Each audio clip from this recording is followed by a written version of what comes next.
on those ships, and they all work together. And it's all communication mind to mind.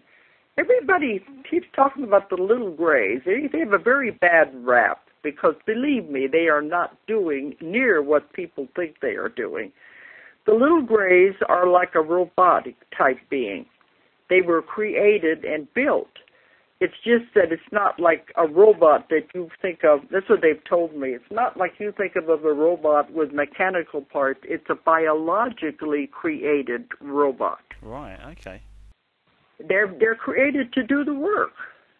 I said they're the workers. They're the like the interns in the hospital. They're the ones that are programmed to go and do their job. They're not programmed to think.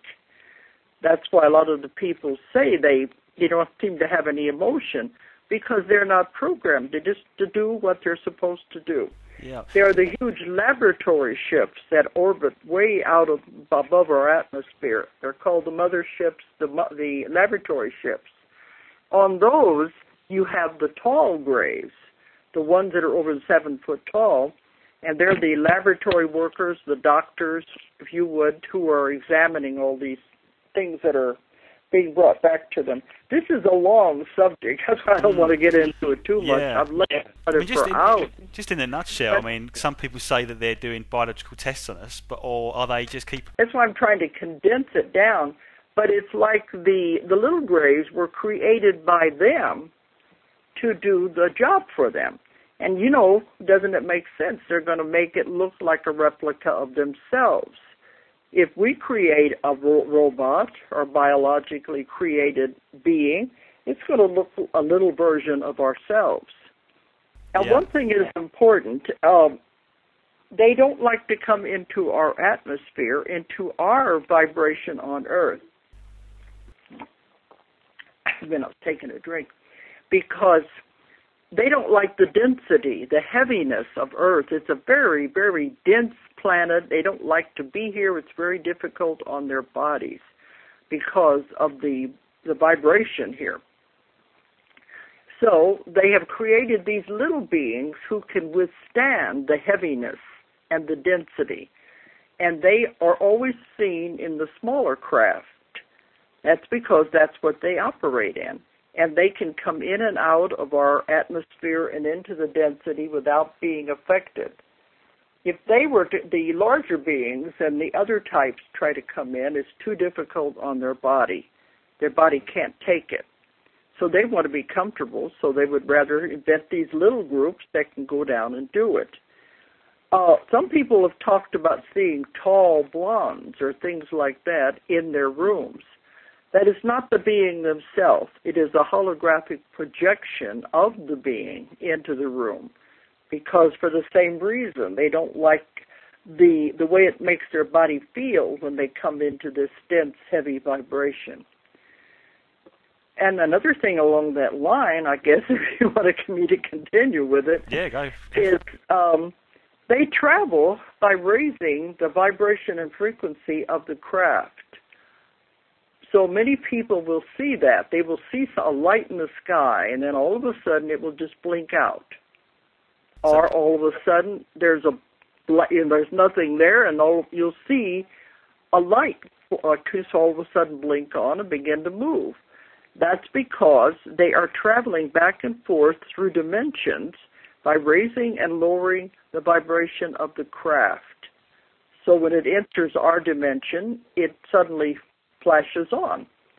I guess you would say it is like Star Trek with the when they say engage, and all of a sudden they are Mach whatever it is, and they are going so fast. It's the same idea. Same idea, but it's beyond that. Because they're sort of consciousness craft, aren't they? Biological craft with consciousness rather than electronic.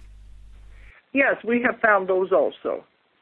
I have found just about everything you could think of. There are several different types of craft that are the different types of being are used, and some of them are almost like they're alive, and other ones are made out of parts and mechanical.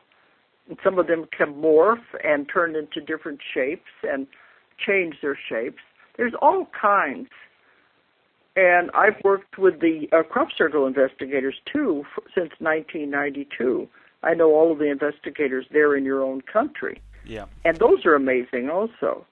Yeah, there's some brilliant crop circles, and we tend to go down and visit them when we can as well. And there's some there that are definitely real, and unfortunately there are people out there that do fake them, which is unfortunate. Yeah, but they aren't making the real ones. But the real ones you can tell. There's to do with the way the corn goes down and doesn't break the nose, does it? And also they found like it kind of sucks in little metallic particles that are coming through the atmosphere. So there's some sort of magnetic force that created them.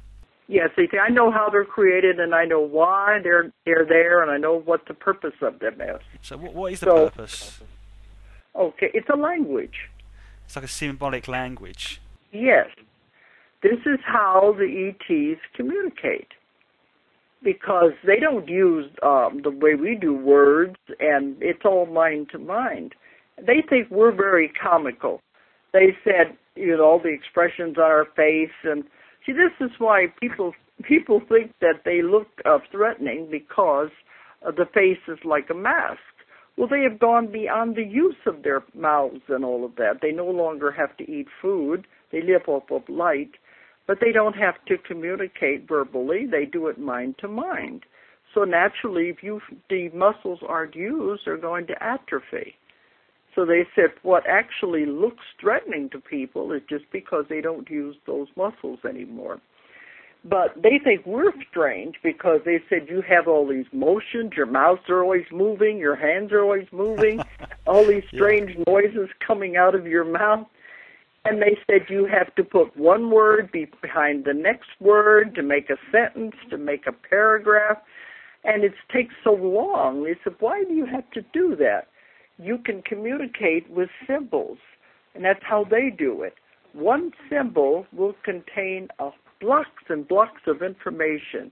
It will contain an entire concept in one symbol, and that's how they communicate. So what the crop circles are is just a symbol that contains blocks of information. And it doesn't matter if you are in the crop circle or if you just see a picture of the symbol.